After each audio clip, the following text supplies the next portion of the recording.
جی میرا نام ہارون سربدیال ہے اور میں اپنے لیے خوش قسمتی سمجھتا ہوں کہ اللہ کے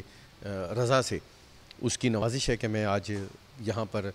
حلقہ احباب درود و سلام پاکستان کی اس پررونق محفل میں شریک ہوا کہ جہاں لگ بھگ 100 ارب کے قریب درود و سلام جو ہے پوری دنیا کے لگ بھگ 17 ممالک سے وہ نذرانہ عقیدت کے طور پہ پیش کیے گئے ہیں، اور اس میں ہم ہندو کمیونٹی بھی چونکہ اللہ اور اس کے نبی سے محبت رکھتے ہیں،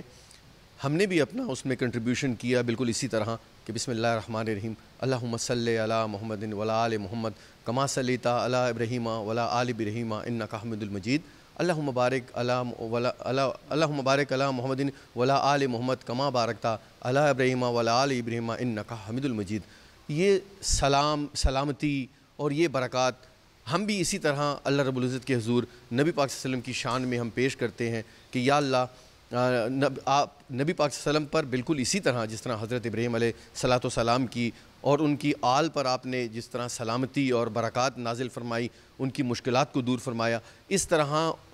امت اسلامی اور اس کے علاوہ جو دنیا بھر میں رہنے والے جو دیگر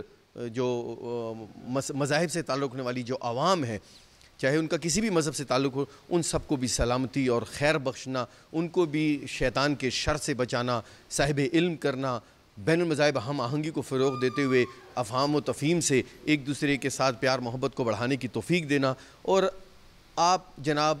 رب العزت خالق کائنات کے حکم کے مطابق نبی پاک صلی اللہ علیہ وسلم رحمۃ اللہ عالمین کے احکامات پر پابندی کرنے کی توفیق دینا، تاکہ نہ صرف پاکستان ایک گلدستہ بن سکے، پاکستان میں رہنے والی تمام مذہبی اکائیاں بین المذاہب اور بین المسالک امن فروغ پائے، پاکستان دشمن کی نظروں سے بچے، ہم اپنے اداروں کے ساتھ تعاون کریں اور ہر مشکل ہر بلا سے سب کو دور کریں۔ لگ بھگ لاکھوں کی تعداد میں، کیونکہ صرف میں ہی نہیں اور بھی بہت سے عاشقان رسول ہیں۔ اگر میں آپ کو یہ کہوں کہ اسلام آباد کی سعید جو لائبریری ہے، وہاں پر آپ کو بہت سی ایسی کتابیں ملتی ہے جس میں لگ بھگ 1000 سے زیادہ صفحات پر مبنی جو نان مسلم پاکستانی ہیں، جو شعراء ہیں، جو مصنف ہیں، جو دیگر رائٹرز ہیں، انہوں نے آپ نبی پاک صلی اللہ علیہ وسلم کی شان میں جو ہے وہ بہت کچھ لکھا ہے، کیونکہ آپ کی ذات جو ہے وہ رحمت للعالمین ہے۔ اور اگر آج میں as a human right activist, minority right activist, اگر آپ جناب کی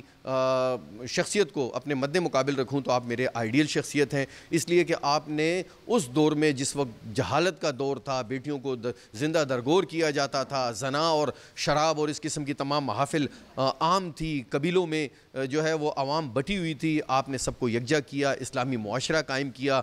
نہ صرف یہ کہ اقتدار میں رہنے والے بلکہ اس میں جو دشمن بھی تھے ان کو عام معافی کے ذریعے ان کو برابر کا شہری بنایا۔ آپ دیکھیں سینٹ کیتھرین میں اور بہت سے آپ نبی پڑھے ہوئے اور بہت سے نبی پاک صلی اللہ علیہ وسلم کے جو معاہدے ہیں اس میں تمام تر سیکیورٹی جو ہے وہ عام عوام کو دی۔ ہم وہی چاہتے ہیں کہ ریاست مدینہ میں جس طرح مسلمانوں کو اور اس کے ساتھ ساتھ ان سے بڑھ کر سب سے زیادہ انصاف نان مسلمز کو ملتا تھا، سب سے زیادہ اہمیت ان کو ملتی تھی، وہ کسی طور پر بھی انسیکیور نہیں تھے، ہم چاہتے یہی ہیں کہ اسی طرح درود و سلام جو کہ پیسفل اور کو ایگزسٹنس کے لیے اور سب کی مدد کے لیے ایک میسج کنوے کرتا ہے، اور اس میسج کو ہم سمجھتے ہیں کہ یہ صرف ایک مسلمان کی ذمہ داری نہیں ہے بلکہ ایک نان مسلم اور ایک اسلامک اسٹوڈنٹ ہوتے ہوئے میں سمجھتا ہوں کہ حدود اور تعزیز کی جو تعلیم ہے وہ ماسٹر ڈگری کی بجائے عام کی جائے، تاکہ ہمیں گناہ میں اور کفارے کا فرق معلوم ہو سکے، ہم اپنے رویوں میں مثبت تبدیلی لا سکیں۔ بہت بہت شکریہ۔